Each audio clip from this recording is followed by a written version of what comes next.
नमस्कार। आइए सुनते हैं सुभद्रा कुमारी चौहान की लिखी कहानी पापी पेट। आज सभा में लाठीचार्ज हुआ। प्राय 5,000 निहत थे और शांत मनुष्यों पर पुलिस के 50 जवान लोहबंद लाठियां लिए हुए टूट पड़े। लोग अपनी जान बचाकर भागे, पर भागते भागते भी प्राय 500 आदमियों को सख्त चोटें आई और 3 तो बेहोश होकर सभास्थल में ही गिर पड़े। 3-4 प्रमुख व्यक्ति गिरफ्तार करके जेल भेज दिए गए। पुलिस ने झंडे के विशाल खंभे को काटकर गिरा दिया और आग लगा दी। तिरंगा झंडा फाड़कर पैरों से रौंद डाला गया। सबके हृदय में सरकार की सत्ता का आतंक छा गया। प्रकट रूप में विजय पुलिस की ही हुई। उनके सामने सभी लोग भागते हुए नजर आए और यदि किसी ने अपनी जगह पर खड़े रहने का साहस दिखलाया तो वह लाठी की मार से धराशायी कर दिया गया। परंतु इस विजय के होते हुए भी उन चेहरों पर विजय का उल्लास नहीं था, प्रत्युतर ग्लानि ही छाई थी। उनकी चाल में आनंद का हल्कापन न था, वरन ऐसा मालूम होता था कि जैसे पैर मन भर के हो रहे हों। हृदय उछल नहीं रहा था, वरन एक प्रकार से दबा सा जा रहा था। पुलिस लाइन में पहुंचकर सिपाही लाठीचार्ज की चर्चा करने लगे। सभी को लाठीचार्ज करने, निहत्थे निरपराध व्यक्तियों पर हाथ चलाने का अफसोस हो रहा था। सिपाही राम खिलावन ने अपनी कोठरी में जाकर अंदर से दरवाज़ा लगा लिया और लाठी चूल्हे में जला दी। उसकी लाठी के वार से एक सुकुमार बालक की खोपड़ी फट गई थी। उसने मन में कहा, बेचारे निहत्थे और निरपराधों को कुत्तों की तरह लाठी से मारना, राम राम, यह हत्या किसके लिए? पेट के लिए। इस पापी पेट को तो जानवर भी भर लेते हैं, फिर हम आदमी होकर इतना पाप क्यों करें? इस 20 रुपल्ली के लिए यह कसाईपन? न, अब तो यह न हो सकेगा। जिस परमात्मा ने पेट दिया है वह अन्न भी देगा। लानत है ऐसी नौकरी पर। और दूसरे दिन नौकरी से इस्तीफा देकर वह अपने देश को चला गया। थानेदार बरकतुल्ला लाठी चार्ज के समय चिल्ला चिल्ला कर हुक्म दे रहे थे, मारो सालों को, आए हैं स्वराज्य लेने। लगे खूब कस कस के, परंतु अपने क्वार्टर्स में पहुंचते पहुंचते उनका जोश ठंडा पड़ गया। वे जबान के खराब अवश्य थे, पर हृदय के इतने खराब न थे। दरवाजे के अंदर पैर रखते ही उनकी बीवी ने कहा, देखो तो यह गफूर कैसा फूट फूट कर रो रहा है। क्या किया है आज तुमने? बार बार पूछने पर भी यही कहता है कि अब्बा ने गोपू को जान से मार डाला है। मेरी तो समझ में नहीं आता कि क्या हुआ। सुनते ही थानेदार साहब सर थाम कर बैठ गए। गोपाल बहुत सीधा और स्नेही लड़का था। थानेदार का लड़का और गोपाल एक ही कक्षा में पढ़ते थे और दोनों में खूब दोस्ती थी। थानेदार और उसकी बीवी दोनों ही गोपाल को अपने लड़के की तरह प्यार करते थे। थानेदार को बड़ा अफसोस हुआ। बोले, आग लगे ऐसी नौकरी में, गिरानी का जमाना है, वरना मैं तो इस्तीफा देकर चल देता। पर करूं तो क्या करूं? घर में बीवी बच्चे हैं, बूढ़ी माँ है, इनका निर्वाह कैसे हो? नौकरी बुरी जरूर है, पर पेट का सवाल इससे भी बुरा है। आज 60 रुपये माहवार मिलते हैं। नौकरी छोड़ने पर कोई 20 रुपट्टी भीख न पूछेगा। पापी पेट के लिए नौकरी तो करनी ही पड़ेगी। पर हाँ, इस हाय हत्या से बचने का एक उपाय है। 3 महीने की मेरी छुट्टी बाकी है। 3 महीने बहुत होते हैं, तब तक यह तूफान निकल ही जाएगा। यह सोचकर उन्होंने छुट्टी की दरख्वास्त दूसरे ही दिन दे दी। उधर कोतवाल बख्तावर सिंह का बुरा हाल था। मारे रंज के उसका सिर दुखने लगा था। बख्तावर सिंह राजपूत थे। उन्होंने टाट का राजस्थान पढ़ा था। राजपूतों की वीरता की फड़काने वाली कहानियां उन्हें याद थी। चित्तौड़ के जौहर, जयमल और फत्ता के आत्म बलिदान और राणा प्रताप की बहादुरी के चित्र उनके दिमाग में रह रहकर चमक उठते थे। सोचते थे कि मैं तो समस्त राजपूत जाति की वीरता का वारिस हूँ। उनका सदियों का संचित गौरव मुझे प्राप्त है। मेरे पूर्वजों ने कभी निहत्थों पर शस्त्र नहीं चलाए। मैंने आज यह क्या कर डाला? ऐसे मारने से तो मर जाना अच्छा, पर पापी पेट जो न कराए सो थोड़ा। इसी संकल्प विकल्प में पड़कर उन्होंने रात को भोजन भी नहीं किया। आखिर भोजन करते भी तो कैसे? उस घायल बच्चे का रक्त रंजित कोमल शरीर, उसकी करुण चित्कार और उसके हृदय को हिला देने वाली निर्दोष प्रश्नपूर्ण दृष्टि का चित्र उनकी आंखों के सामने रह रहकर खिंच जाता था। उसकी याद उसके हृदय को टुकड़े टुकड़े किए डालती थी। इस प्रकार दुखते हुए हृदय को दबाकर वे कब सो गए कौन जाने। सवेरे उठने पर उन्हें याद आए कि कल ही तो उन्हें तनख्वाह के 300 रुपये मिले थे। उसे वे कोट की जेब में ही रखकर सो गए थे, कहीं किसी ने निकाल न लिए हों। इस ख्याल से झटपट उन्होंने कोट की जेब में हाथ डाला और नोट निकाल कर गिनने लगे। एक एक करके गिने। 100 के 3 नोट थे।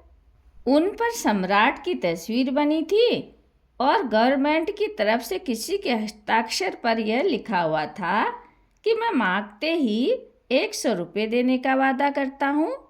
रुक्का इंदुल तबल प्राइमरी नोट, मांगते ही 100 रुपये।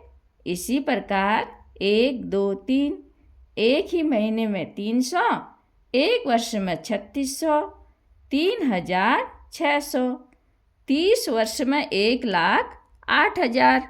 हर साल तरक्की मिलेगी, फिर 30 साल के बाद पेंशन और ऊपर से। इसी उधेड़बुन में थे कि इतने में ही टेलीफोन की घंटी बजी।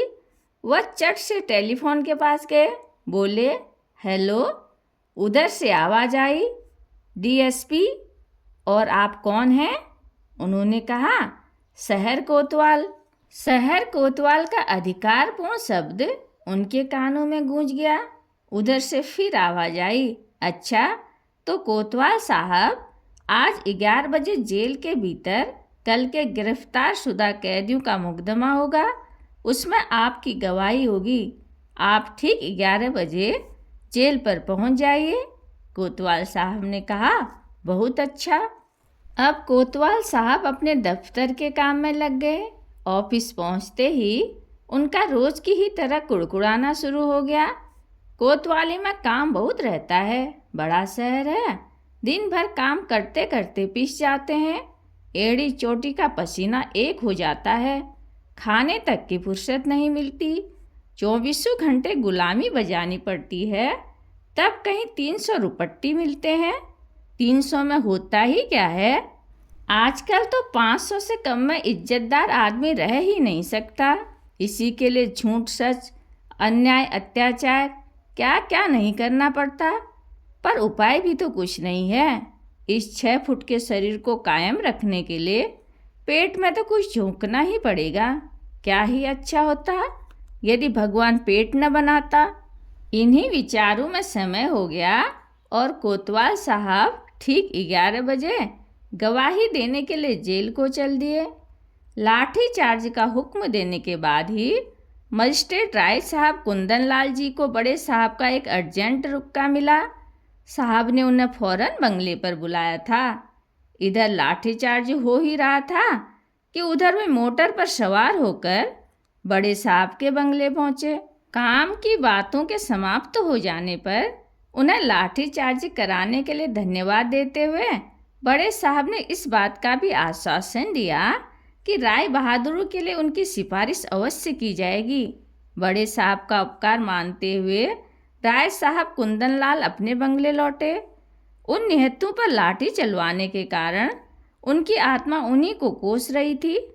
हृदय कहता था कि यह बुरा किया, लाठी चार्ज बिना करवाए भी तो काम चल सकता था। आखिर सभा हो ही जाती तो अमन में क्या खलल पड़ जाता। वे लोग सभा में किसी से मारपीट करने तो ना आए थे, फिर मैंने ही उन्हें लाठी से पिटवा कर कौन सा भला काम कर डाला। किंतु दिमाग ने उसी समय रोककर कहा, यहाँ भले बुरे का सवाल नहीं है, तुमने तो अपना कर्तव्य पालन किया है। स्वयं भगवान कृष्ण ने कर्तव्य के लिए निकट संबंधियों तक को मारने का उपदेश अर्जुन को दिया था। फिर तुम्हारा कर्तव्य क्या है? अपने अफसर की आज्ञा का पालन करना। आतंक जमाने के लिए लाठीचार्ज कराने का तुम्हें हुक्म था। तुम सरकार का नमक खाते हो, उसकी आज्ञा का उल्लंघन नहीं कर सकते। आज्ञा मिलने पर उचित अनुचित का विचार करने की जरूरत ही नहीं। स्वयं धर्म नीति के ज्ञाता पितामह भीष्म ने दुर्योधन का नमक खाने के ही कारण अर्जुन का पक्ष सत्य होते हुए भी दुर्योधन का ही साथ दिया था। इसी प्रकार तुम्हें भी अपना कर्तव्य करना चाहिए, नतीजा बुरा हो चाहे भला। पर फिर उनके हृदय ने काटा। न जाने कितने निरपराधों के सिर फूटे होंगे। दिमाग ने कहा, फूटने दो। जब तक सरकार की नौकरी करते हो तब तक तुम्हें उसकी आज्ञा का पालन करना ही पड़ेगा, और यदि आज्ञा का पालन नहीं कर सकते हो तो ईमानदारी इसी में है कि नौकरी छोड़ दो। माना कि आखिर ये लोग स्वराज्य के लिए झगड़ रहे हैं, उनका काम परमार्थ का है, सभी के लिए भले के लिए है। पर किया क्या जाए? नौकरी छोड़ दी जाए तो इस पापी पेट के लिए भी तो कुछ चाहिए। हमारे मन में क्या देश प्रेम नहीं है? पर खाली पेट देश प्रेम नहीं हो सकता। आज नौकरी छोड़ दें तो क्या स्वराज्य वाले मुझे 600 दे देंगे? हमारे पीछे जो गृहस्थी लगी है, बाल बच्चों का पेट तो पालना ही होगा। इसी प्रकार सोचते हुए वे अपने बंगले पहुँचे। घर पहुँचने पर मालूम हुआ कि पत्नी अस्पताल गई है। लाठी कांड में लड़के का सिर फट गया है। उनका कलेजा बड़े वेग से धड़क उठा। उनका एक ही लड़का था। तुरंत ही मोटर बढ़ाई, अस्पताल जा पहुँचे। देखा कि उनकी स्त्री गोपू को गोद में लिए बैठी आंसू बहा रही है। गोपू के सिर में पट्टी बंधी है और उसकी आंखें बंद हैं। उन्हें देखते ही पत्नी ने पीड़ा और तिरस्कार के स्वर में कहा, यह है तुम्हारे लाठीचार्ज का नतीजा। उसका गला रुंध गया और आंसू और भी वेग से बह चले। राय साहब कुंदन लाल के मुंह से एक भी शब्द न निकला। इतने ही में डॉक्टर ने आकर उन्हें सांत्वना देते हुए कहा, कोई खतरे की बात नहीं है, घाव गहरा जरूर है पर इससे भी गहरे गहरे घाव अच्छे हो जाते हैं, आप चिंता न कीजिए। राय साहब ने पत्नी से पूछा, आखिर तुमने उसे वहाँ जाने ही क्यों दिया? पत्नी ने कहा, तो मुझसे पूछ के ही तो वहाँ गया था ना। रात भर गोपू बेहोश रहा और दूसरे दिन भी बेहोशी दूर न हुई। दूसरे दिन 11 बजे दिन में जेल में मुकदमा होने वाला था, परंतु न्यायाधीश ठीक समय पर न पहुंच सके। आज उन्हें एक मामले में जो 3 महीने से उनकी अदालत में चल रहा था, सजा सुनानी थी। मामला था एक 13 साल की बालिका को बेचने के लिए भगा कर ले जाने का। जुर्म साबित हो चुका था। न्यायाधीश के द्वारा उसे 6 महीने की सख्त कैद की सजा दी गई थी। फैसला सुनाकर न्यायाधीश महाशय जेल आए। कोतवाल और राय साहब कुंदन लाल की गवाही हो जाने पर अभियुक्तों में से एक को 2 साल की सख्त कैद और 2000 रुपये जुर्माना, दूसरे को 1.5 साल की सख्त कैद और 1500 रुपये जुर्माना, तीसरे को 1 साल की सख्त कैद और 500 रुपये जुर्माने की सजा दे दी गई। अभियुक्तों ने मुकदमे में किसी प्रकार का भाग नहीं लिया और न पेशी ही बढ़वाई, इसलिए मुकदमा करीब 1 घंटे में ही समाप्त हो गया। तीनों अभियुक्त प्रतिष्ठित सज्जन थे और राय साहब की जान पहचान के थे। मुकदमा खत्म हो जाने पर राय साहब ने उनसे माफ़ी मांगते हुए कहा, क्षमा करना भाई, इस पापी पेट के कारण लाचार हैं, वरना क्या हमारे दिल में देश प्रेम नहीं है? यह कहकर उन्होंने अपनी आत्मा को कुछ संतोष दे डाला और जल्दी जल्दी अस्पताल आए। गोपू की हालत और भी ज़्यादा खराब हो गई थी। उसकी नाड़ी क्षीण पड़ती जाती थी। राय साहब के पहुंचने पर उसने पहली ही बार आंख खोली। उसके मुंह पर हल्की सी मुस्कुराहट थी। धीमी आवाज़ से उसने कहा, वंदे माँ। मौ की ध्वनि नहीं निकल पाई। मौत के साथ ही उसका मुंह खुला रह गया और आंखें सदा के लिए बंद हो गई। उसकी माता चीख मारकर लाश पर गिर पड़ी। राय साहब के शून्य हृदय में बार बार प्रश्न उठ रहा था, यह सब किसके लिए? और मस्तिष्क से प्रतिध्वनि उसका उत्तर दे रही थी, पापी पेट के लिए। कहानी सुनने के लिए धन्यवाद।